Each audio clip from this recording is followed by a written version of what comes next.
Thank you very much. I'd like to say good day to everyone. Deremi Atanda is my name. And in the next few minutes, I'm going to be talking about who wants to be you. Who really wants to be you? Over the past years, you probably will be aware that billions of dollars have been spent and continue to be spent by individuals and organizations who do not want other people to be them. You've got your email accounts, you've got footprint on the social media and across the internet, and you are worried somebody is trying to be you. And that's in the tech space. But let's step away from the tech space and come to the African continent, where traditional beliefs include reincarnation. And people are given names, especially in the Yoruba culture, like Babatunde, Babajide, Iyabo, Yetunde. Meaning, within that context, we expect people to be other people. So there's a paradox. You're trying to spend money for people not to be you, and yet, in our context in Africa, we want our children to be like others. And that's the other expectation of you. But let's talk about ourselves. Quite a number of people have got role models, and you want to be like them. Many people will do everything they can to just be like their heroes. But the big question is, who wants to be you? Typically, people are going to be trolling over the internet for personal advantage because they want to be you. They want to take advantage of you, and you are the loser. In the other side of it, when people expect you to be like others, they expect you to be the one to benefit by virtue of being like some other person. But the question nobody is asking, and many people do not ask, is, who is the real you? And why will people want to be like you? The real you is all that matters. Unfortunately, that is the least our environment expects us to think or talk about. Right from the early days of education, you are compared with others and encouraged to be like others. You're told of people who are excelling in different areas, and there are examples for you to be like them. And like I said earlier, billions are being spent by organizations and individuals so that others won't be like them, but we spend so little on being who we are supposed to be. So the question, therefore, you need to ask yourselves is this: how much am I spending to be me? The environment has conditioned us to begin to look at our problems, to focus on our problems, to focus on other people, except focus on being who we are. We're used and accustomed to our lives being measured by the output of the input of other people's lives. So you see people struggle and do all they can to be who they can be, and you're told to just be like them. But everybody forgets to tell you that there can only be one of you. And this is how it goes. Of the 8 billion creatures in the world, there is only one you. You are the only one with a unique iris in your eyes. You are the only one who's got your fingerprints that cannot be matched by these other 8 billion people. The vein system in your body is just so unique to you that nobody else has it.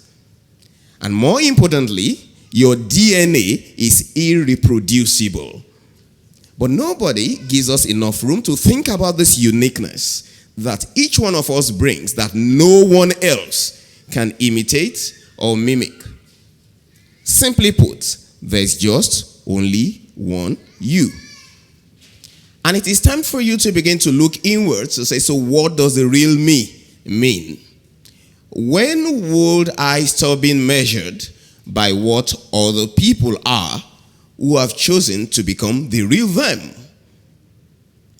And to make sure this happens, you need a clear vision of who the real you is. Without a clear vision, without a clear picture in your mind and in your head of who the real you is, you'll forever be living someone else's dream. And there are quite a number of people who have gone through life, and all they've done is to live other people's lives. So when are you going to begin to live your own life? It's never too late. The time is now. And the challenge to paint your own picture starts by identifying your unique abilities, your unique skills. Not necessarily measured by what others who have the same skills or abilities are able to do with them, but with what you are able to do with those unique gifts and abilities that you have. And it may interest you all of a sudden. It's become fashionable, and all over the world, somebody says, I can run faster than you. And that makes meaning to someone. At the end of the day, what does it really mean if somebody can run faster than you? What if you've never been configured or you've never been wired to run as fast as another person? Does that make you less you? The most about you is discovering the 100% that makes you you and going ahead to give life and meaning to it. So do not be under any delusion. There will never be a second life to be you. I do not know what your belief about the African mythology of reincarnation is. That suggestion that it can live someone else's life who's already lived his life and expired. I would not want to live another person's life. That person has operated and existed within the context of his own challenges and time, and I do not want to be constrained to live history in the present, nor do I want my future to be defined by someone else's past.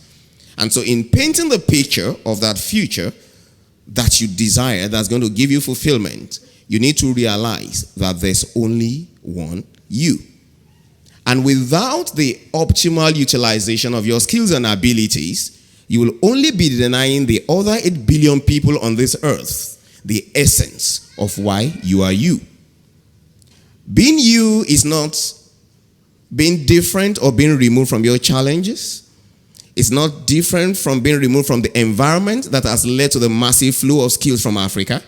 It is about wherever you find yourself, the essence of your person is optimized for maximum impact. And impact, like I said, is not a function of what others have done with their lives. It's a function of what you have chosen to do with your life. And it can never be too small. That friend you've encouraged, that smile you've given, that little helping hand you've extended, that calm assurance to someone under stress is the real you that the world is waiting for. It's not a function of what you've got in your bank account that can be depleted. It's not a function of the jewelry you've got in your inventory at home that no one knows about. It's not even the clothes you put on that people will see today and forget. It's about those values that when you are long gone from this earth, people will remember and say, there was just a single you.